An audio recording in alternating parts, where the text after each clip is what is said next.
We're the Travel Fam, and here are our top 5 places you must visit in Sicily. With the kids, or if you want to leave them at home, that's fine too. We stayed in a villa in a small town around 30 minutes drive from Catania and 40 minutes from Syracuse. Let's start with number 1. Our first stop was to Ortigia, a lovely island with a bridge connecting it to Syracuse. It's a beautiful place. Olivia loved the markets. We took a short 30-minute tour of the island, which gave us our bearings, before exploring on foot. The little one on the end. I personally loved the main square of Ortigia, which had street performers at every corner.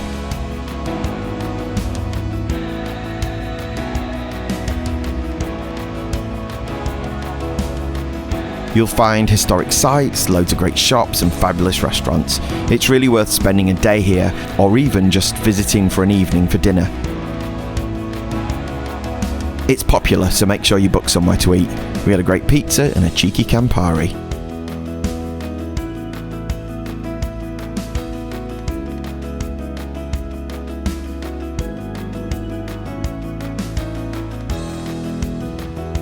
Number 2. You can't visit the eastern side of Sicily without a visit to Mount Etna, an active volcano. We decided to take a guided tour, but you could decide to drive there yourself. The tour was really good, our guide fantastic. He took us up to 2,000 meters, that's around halfway up. We got to see the many craters that have been created by countless eruptions over the years. Olivia loved collecting lava rocks to bring home for her friends. We were there in August, which meant high temperatures in Sicily, but high up on Etna it can get chilly. Make sure you have sensible shoes and a jumper or jacket just in case. From the top, we then went underground, exploring the lava tunnels. This was truly exciting, being under an active volcano, standing in a hole that was created by molten lava. The half-day trip was worth it for this alone. We finished up seeing some of the devastation that lava can create before returning to base for more arancini. Number 3. Taormina has become a very popular place to visit since season 2 of The White Lotus, but it's definitely worth braving the crowds. It's a mix of historic buildings, designer shops and some great cafes.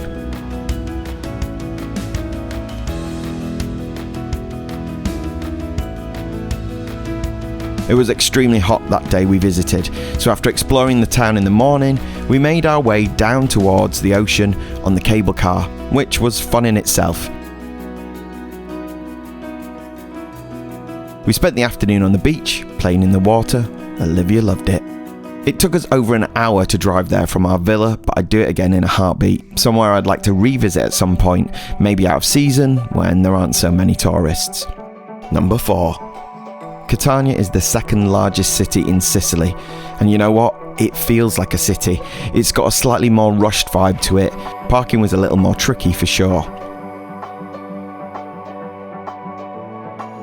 The city itself is slightly greyer due to volcanic ash blowing in from Etna, but if you love markets, this is the place to be.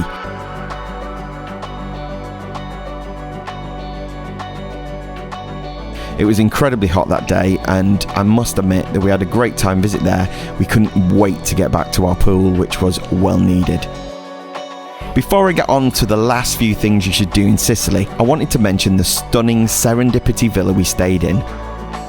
This 4-bedroom home had stunning ocean and Etna views. It's easily one of the best private villas we've stayed in. The pool was very much loved by all of us and much needed in August. The only slight downside was the location, so having a car was essential. But I actually found driving in Sicily pretty straightforward.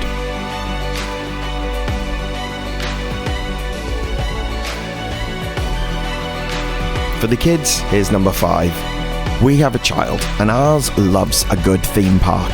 With Etnaland, you get the best of both an aqua park and a theme park. I didn't get much chance to film as I spent my day on the slides and late afternoon and evening on the roller coasters.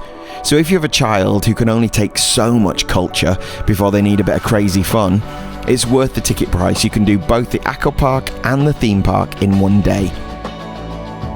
I actually think that Etnaland looks cooler on a night than it does in a daytime. And here's a bonus tip for families who like to try something different when they're on holiday.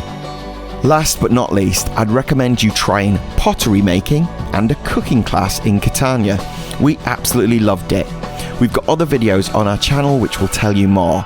I'd recommend you watching those films to get a good idea of what you do and why it's so good. We loved Sicily.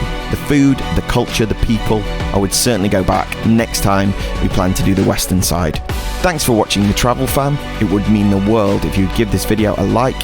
And for more family vacation ideas, please subscribe to the channel.